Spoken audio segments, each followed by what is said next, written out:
Hey guys, it's Michael back with some Sekiro gameplay today on the PlayStation 4, and this is actually the final boss fight of the game. And the first phase of this is Genichiro, Way of Tomoe, and you did fight Genichiro about halfway through the game, but this is the final fight where he is the first phase. So that big sword swipe he does there, that's his Mortal Blade. You just want to make sure you run away from that, because that can almost take you out completely. And similar to the fight with Genichiro about halfway through Sekiro, this phase with him is really all just about deflecting and getting his posture up. You're actually not trying to deplete his health here, just his posture. So just block that, and then when he does that stab attack, you can use the Mikiri counter to lower his posture, and just keep deflecting. Another Mikiri counter there. And quick work with Genichiro. And then the fight transitions to Isshin the Sword Saint, which in my opinion is much harder than Genichiro. And to be honest, I would have struggled to beat this game and this boss had it not been for a YouTube video I saw. And I have to give a shout out to the Sekiro Guru, very popular on YouTube, who taught me a technique that I will kind of explain to you guys through him through this fight. Because this guy really just has way too much health and 3 phases. So From Software, the developers really went pretty crazy with this fight. I think this is the only fight in the game that has more than 2 phases, so they really went for it here. So technically this is the second phase of the fight, but the first phase of Isshin, since we fought Genichiro in the first phase. With this phase, you really just want to keep your distance and let him kind of come to you and kind of just knock a couple hits in, avoid that overhead strike as well. That's actually similar to what the Divine Dragon did, come to think of it, with the gusts coming from the dragon. And if you haven't seen the Divine Dragon gameplay, be sure to check out my prior video of that fight, and I give some tips in that as well on how to defeat the Divine Dragon. But yeah, just kind of sneak up on him after he kind of tries to lunge at you and swings his sword at you, and just try to get a few hits in. This is probably the most tedious phase of the fight.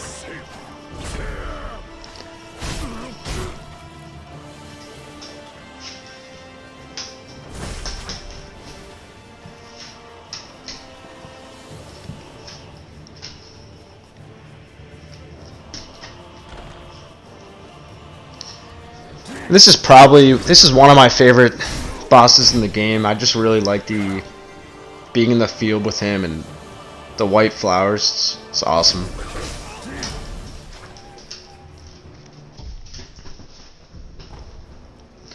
And almost a little bit sad this great game's coming to an end. Although I did definitely get my money's worth from it.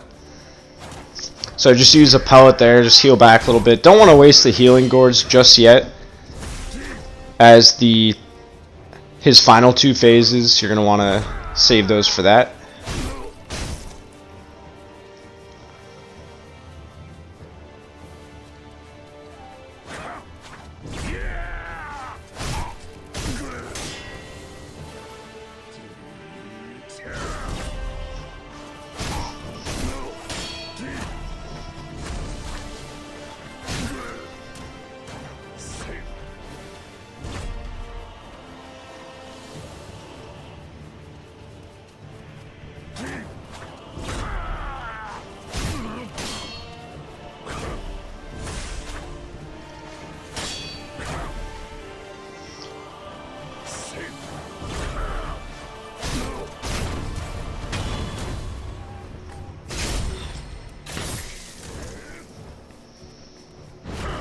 And there's the first death blow, so on to his second phase and the third overall phase of the fight.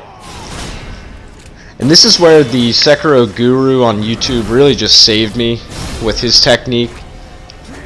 So really you want to use the loaded umbrella prosthetic tool, and whenever he goes to jump at you, you just want to deploy that, and the umbrella actually absorbs his bullets because he uses a spear gun, and then you want to unleash that attack back to him.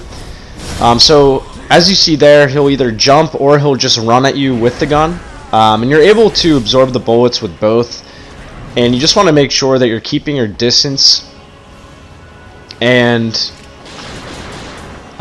just not letting him get too close unless you are ready to deploy that umbrella. So there he goes again. I wasn't ready, so I was ready that time, so he jumps on me. So you can just kind of project his damage back onto him with the projected umbrella skill, I believe it's called, which is a skill that you have to unlock in the skill tree for the loaded umbrella.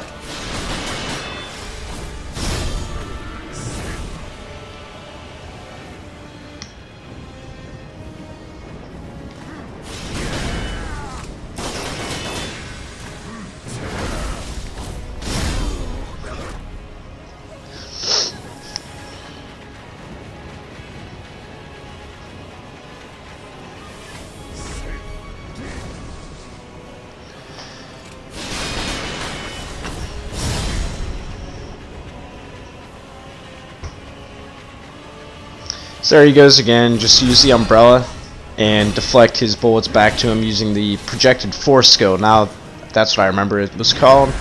Same thing there.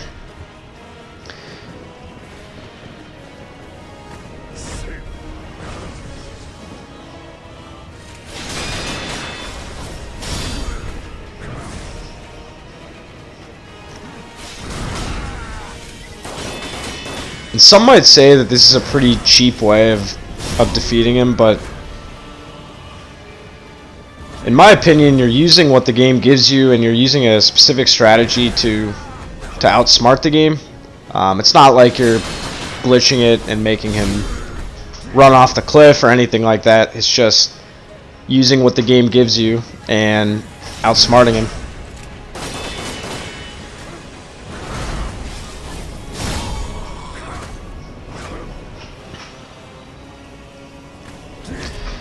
And whenever he jumps and shoots, you just want to make sure after that you step to the side, kind of around him.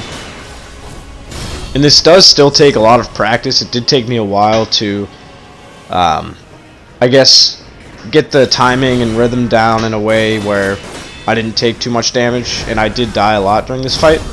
But if you do employ these tactics, with some practice, you'll be able to eventually defeat him. And we're about to move into his final phase. And as you can see, I only have 6 spirit emblems left, or 6 uses of the loaded umbrella. But there's actually an item you can get that you'll see in a second. It's called the Ceremonial Tanto, that you get from defeating the Shishiman warrior in the abandoned dungeon. And that allows you to essentially use more spirit emblems.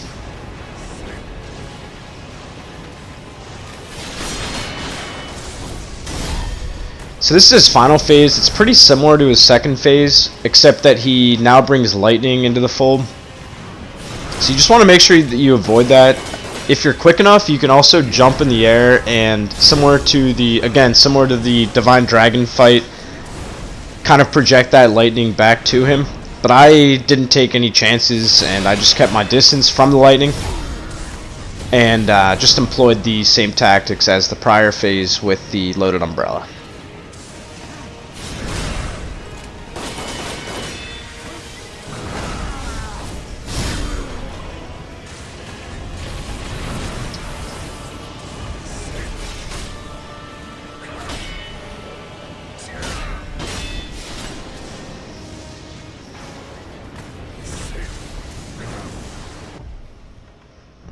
So that was kind of a waste there. I thought he was going to shoot me, but he didn't. So now I'm going to want to use the Ceremonial Tanto. And it does sacrifice half of your health, but it gives you 5 additional spirit emblems, which using this strategy, this item is necessary to win the fight. But it doesn't really matter that your health is cut in half, because you can just use the healing gourd anyways right after, and it's just like it ever was. And depending on how, I guess, effective you are at using the loaded umbrella, you may have to use the ceremonial Tanto 2 or 3 times. It has 3 max uses in a fight,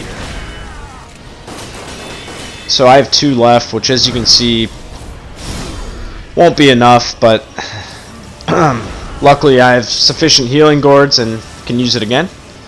So now there's 1 left with about 1/3 of his health remaining.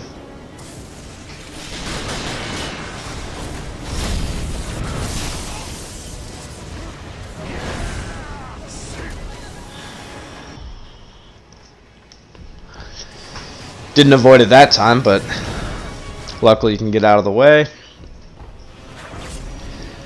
So in this case, I actually had to heal first and then use the ceremonial Tanto, but I'll just heal again. So item management and healing management really is important in this game. And I'm sure for whoever's made it this far to the final boss, definitely can relate to that. So I got 4 left, and he's almost defeated. I got a lot of health, so I'm feeling good. And the projected force skill really is an amazing skill that I wish I would have known about prior to this fight, so I could have used it earlier in the game. But this strategy really works well against Isshin, and it made defeating this really difficult final boss a little bit easier. So there he comes again, and there's the final death blow. And man, when I killed this guy, when I defeated him, this was one of my favorite moments of the year in games for sure. And Sekiro may have been my 2019 game of the year. It's between that and Resident Evil 2. But yeah, this so awesome.